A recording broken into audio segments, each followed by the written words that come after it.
मांडूक्य उपनिषद वेदों का ज्ञान वाला जो हिस्सा है उसको कहते हैं सिरोभाग, मतलब वेदों का सिर, यानी कि वेदों का ब्रेन। और इसी 4% वाले भाग को उपनिषद भी कहते हैं, श्रुति भी कहते हैं। इसी में सारा परमात्मा का और इस सपने के समान भासने वाली सृष्टि का सारा रहस्य समाया हुआ है। तो मांडूक्य उपनिषद का एक गजब का मंत्र है, सर्वम ही एतत् ब्रह्म। ये अवान्तर वाक्य है, सर्वम ही एतत् ब्रह्म। यह सब जो भी संसार दिखाई पड़ रहा है ये वही ब्रह्म है।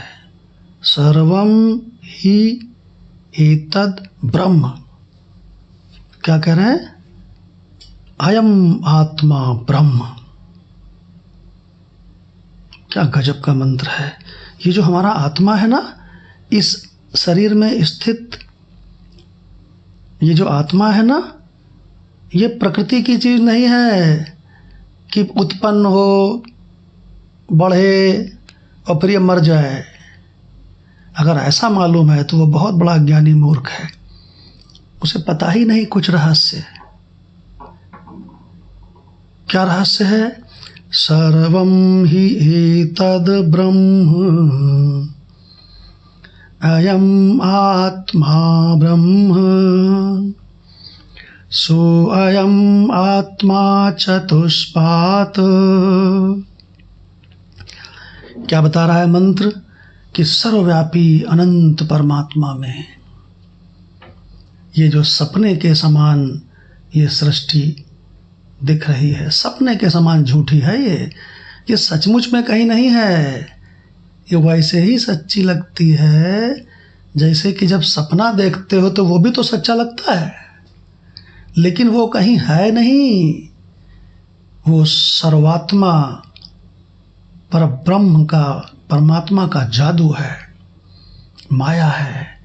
वैसे ही ये बड़का जादू है, ये जागने वाला संसार।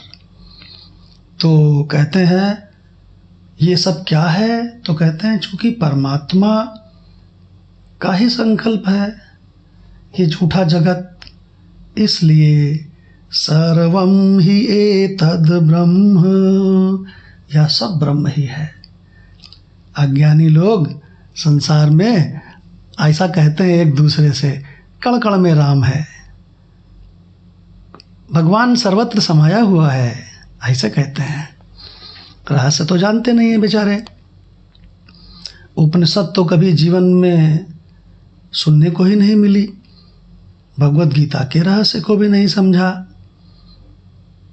बस मूर्खता से अपने आप को प्रकृति का एक शरीर समझ रहे हैं और मैं पूजा करता हूँ, मैं बड़ा सम्माननीय हूँ, इसी भ्रांति में अपना जीवन जी रहे हैं और परमात्मा को खोजते फिर रहे हैं जो कि उन्हीं के शरीर में यहीं पर विराजमान आत्म स्वरूप के रूप में विराजमान है।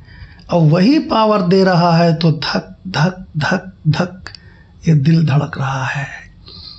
वही पावर दे रहा है तो ये चमड़े की आंखें देख रही हैं। वही पावर दे रहा है तो ये 5 भूतों का बना हुआ शरीर, ये त्वचा गर्मी सर्दी का अनुभव कर रही है।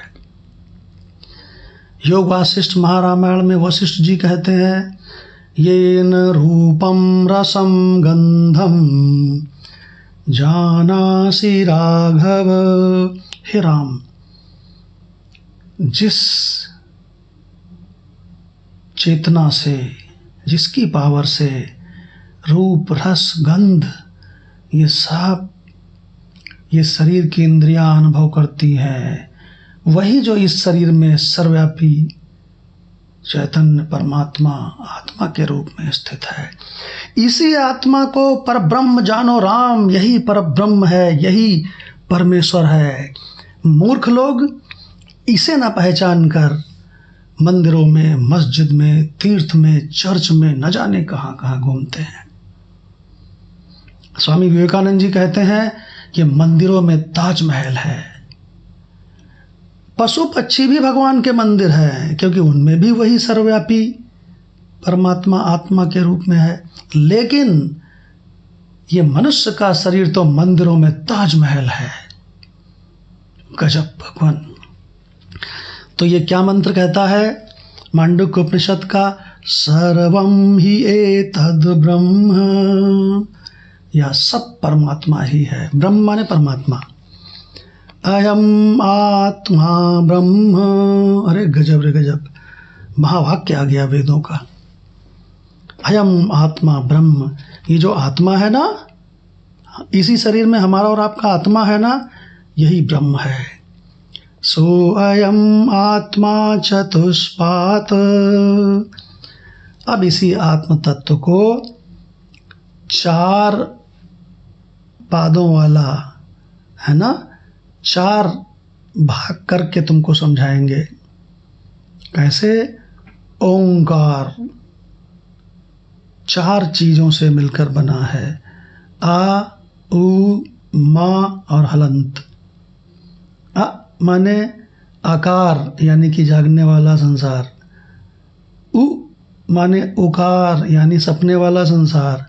मा माने मकार यानी गहरी नींद वाला संसार। और उसके बाद जो हलंत है ये अमात्र है। यही वो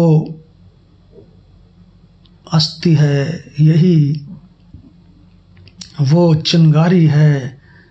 ये जो हलंत है ना, यही वो चिंगारी है, यही वो करंट है, यही वो आत्मा है।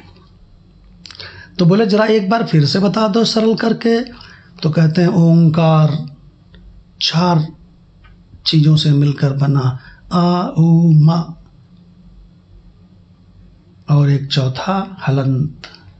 तो आ, उ, मा ये तो तीनों बारी बारी से प्रतीत होते हैं। किसमें? चौथे वाले में, अमात्र में। अमात्र तो एग्जिस्टेंस है, अब उसमें आ, उ, मा तीनों अपीयरेंस हैं। और जो अपीयरेंस है वही प्रकृति है, उसी में शरीर अपना चला गया और मैं अमात्र हूं। अरे देखो ना श्रुति मंत्र, अयम आत्मा ब्रह्म, यही आत्मा ब्रह्म है। और ये जो आत्मा ब्रह्म है ना, यही असली मैं है, क्योंकि ये हमेशा रहता है, हमेशा ज्यों का त्यों।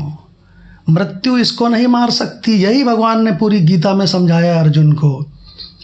न एनम चिंदन्ति शस्त्राणि, न एनम दहति पावकः, न च एनम क्लेदयन्त्यापो, न शोषयति मारुतः। अरे अर्जुन, तू वही आत्म चैतन्य है, तू प्रकृति की चीज नहीं है। ये प्रकृति के अस्त्र शस्त्र तुझको नहीं काट सकते। इस प्रकृति के अस्त्र शस्त्र प्रकृति के ही शरीर को काट देंगे, और शरीर तू है ही नहीं, तो फिर काहे चिंता करता है रे? अग्नि तुझे नहीं जला सकती। अग्नि अपने ही, अग्नि भी प्रकृति की चीज है, ये शरीर भी प्रकृति की चीज है, तो प्रकृति की चीज को जला सकती है। देखिए क्या जबरदस्त इशारा है। इस रहस्य को जानकर साधक कृतकृत्य उठता है, वो संसार में ढूंढता है कि कौन इस रहस्य को जानता है, लाओ उससे हम सीख लें, और जो हम भटक रहे हैं, भटकते भटकते बूढ़े हो गए, ये मेरी भटक समाप्त हो जाए और मैं स्वरूप को पहचान के कृतकृत्य हो जाऊं। ओम शांति शांति शांति।